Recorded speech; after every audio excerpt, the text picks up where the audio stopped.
You know, when we think about workplace dangers, we often picture the obvious stuff. But what about the dangers you can't see?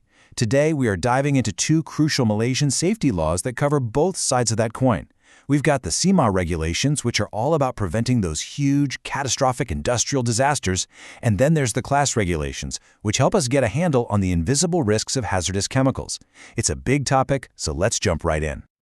So let me ask you something. When you're at work, who's really ultimately responsible for your safety? Is it your boss? The government? Is it just on you?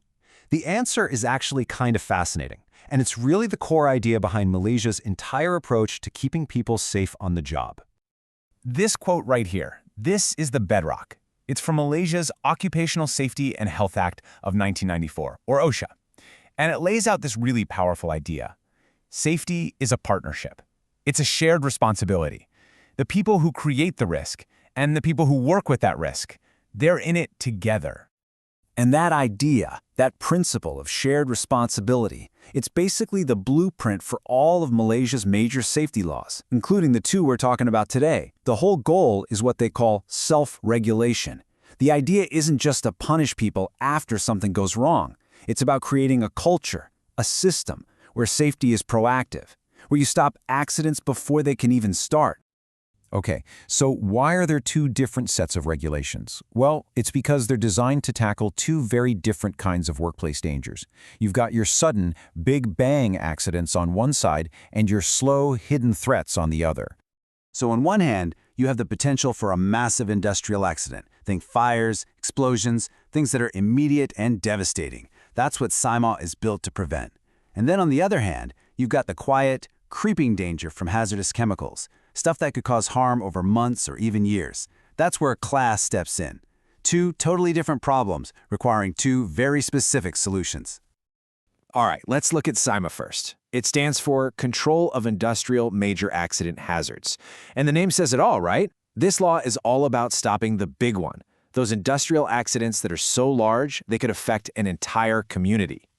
CIMA regulations specifically target places called major hazard installations. Basically, if a site is handling enough hazardous material that a major accident is a real possibility, it gets this designation. The law basically says, look, when the stakes are this high, you've got to have extra precautions in place. And CIMA demands that these companies are proactive. They can't just cross their fingers and hope for the best. Nope. They have to tell the authorities what they're doing. They have to hire a certified expert, a competent person, to do a deep dive on all the risks. They have to create super detailed emergency plans, not just for the site itself, but for the surrounding community too. And this is so important, they have to tell the public about the potential dangers and exactly what to do if something goes wrong. Okay, so let's shift gears now. We're moving from preventing massive disasters to managing the everyday risks of chemicals. And that's the job of the CLAS regulations. It stands for Classification, Labeling, and Safety Data Sheet of Hazardous Chemicals. It's a mouthful, but the mission is simple. Make sure everyone, and I mean everyone, knows exactly what they're dealing with. Now, what's really interesting here is who's on the hook. The law uses the broad term supplier. And that doesn't just mean the big company that made the chemical. It includes anyone who repacks it, distributes it, or sells it down the line. That responsibility for safety, it follows the chemical every single step of its journey. So what does a supplier actually have to do? Well, they have four main duties. First, they have to classify the chemical to figure out exactly what the hazards are. Second, they've got to package it safely and securely. Third, they must label it with crystal clear warnings. And fourth, they have to provide something called a safety data sheet, which is basically the ultimate guide to handling that chemical safely. And this is where the law really empowers the worker. Because that label and that safety data sheet, that's your right to know. It gives you the information you need to understand what you're working with, so you can protect yourself. The law is super specific about what has to be on a chemical label. It's not a list of suggestions. Every label must have these 6 things: what the product is, who supplied it, a signal word like danger or warning, a statement explaining the hazard, a simple picture of the hazard, and instructions on how to be careful. And the level of detail is pretty amazing. I mean, even the little symbols, the pictograms, have strict rules. It has to be a diamond shape with a red border, a white background, and a black symbol. Why? Standardization.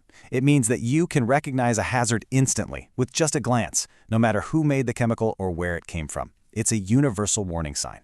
The label will also have one of two signal words, and it's a really simple system. Danger is for the really serious stuff, the more severe hazards. Warning is for the less severe ones. It's a quick and easy way to gauge the level of risk you're facing. So if the label is the quick warning on the outside of the box, the Safety Data Sheet, or SDS, is the full instruction manual inside. This is the document that tells you literally everything you could possibly need to know, from first aid measures if you're exposed to exactly how to get rid of it safely. And just how comprehensive is it? Well, every single SDS has to have exactly 16 standardized sections. Not 15, not 17, 16. It covers everything from the chemical's ingredients to what to do in a fire or spill. This ensures that the information is always there and always in the same place, creating a universal language for chemical safety. So we've looked at these two pretty different sets of rules, one for massive accidents, one for chemical info. But what do they have in common? Well, they both come right back to that fundamental idea we started with, shared responsibility. At the end of the day, the goal for both CIMA and class is to build a system, a culture of safety. It's about making sure that the people creating the risks have a duty to inform and equip everyone, and that the people working with those risks have a right to know and a responsibility to be safe. And these laws definitely have teeth. Just look at the penalties under CIMAH. If a manufacturer doesn't comply, they could face a fine of up to 50,000 ringgit. But look at the other side. Employees also have a responsibility. Unsafe behavior could cost them 1,000 ringgit. The message is loud and clear. Safety is truly everyone's job. So while these regulations give us the rules and the fines, the real takeaway is something much bigger. It's about that culture of shared responsibility. It's about creating workplaces where everyone is looking out for each other, which really leaves us with one last question to think about. When safety is everyone's job, what is the true cost of looking the other way?